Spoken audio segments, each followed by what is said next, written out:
Hi everyone. The world's most famous ocean liner didn't even complete its maiden voyage and was at sea for only 4 days.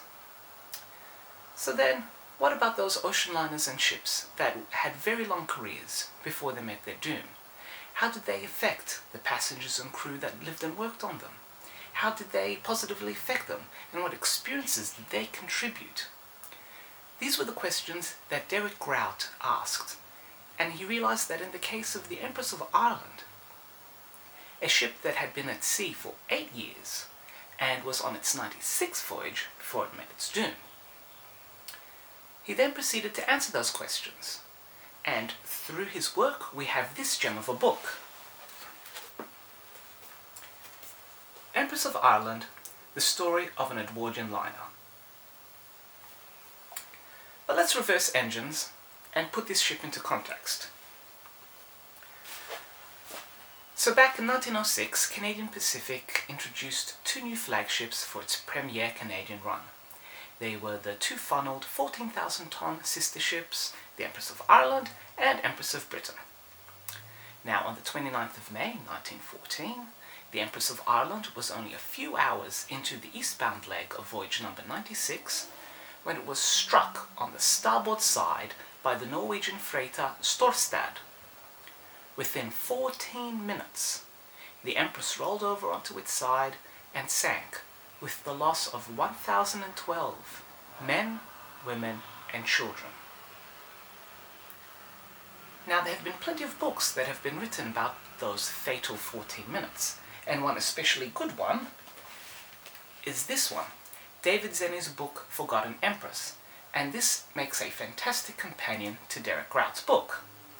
But whereas this book and several others that deal with the sinking focus more on those 14 minutes of death, Derek Grout's book instead focuses on the 8 years of life of the Empress of Ireland.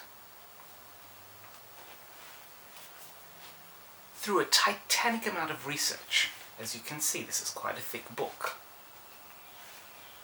Derek Grout has basically put together enough information to bring the Empress alive. Through letters, correspondence, and even more incredibly, through interviews of actual people who voyaged on board this ship. With all that information, the Empress comes alive. We hear about what it was like to be a crew member on board, and the various personalities of the captains. We are treated to a recreation of a voyage with a special VIP guest, in this case a Japanese prince. We are also introduced to the hopes and dreams of ordinary men and women who wanted to make a better life for themselves in Canada. What is absolutely commendable about this book is that all the dialogue that is involved in this has been taken verbatim. It is direct from the source. There has been no attempt to novelize or fictionalize any interaction or dialogue. This is a feature that unfortunately is creeping a little too often into some history books lately. Now, the edition you see before you is the original from 2001. A decade later, in 2011, it was republished, but I can't comment on what changes were made to that edition.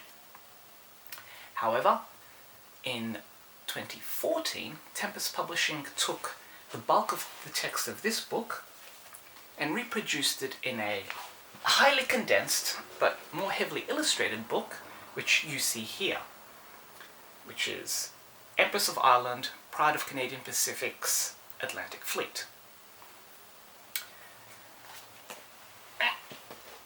Derek Grout's book is quite text-heavy, and anyone who has recently gotten David Hutchings' book about the Mauritania will understand that there's plenty of similarities in terms of the ratio between text and images.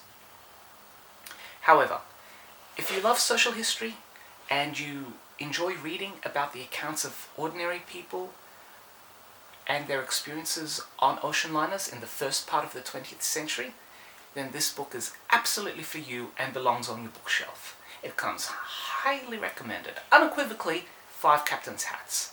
The sheer amount of research that has gone into this book is unparalleled, and there are only a handful of other books about liners that go into so much detail to bring those ships alive. So, do look it up, be it this one or the 2011 edition. And if you want a more balanced combination of text and images, and if I don't destroy my books in the process, then you can also go for this newer one from Tempus.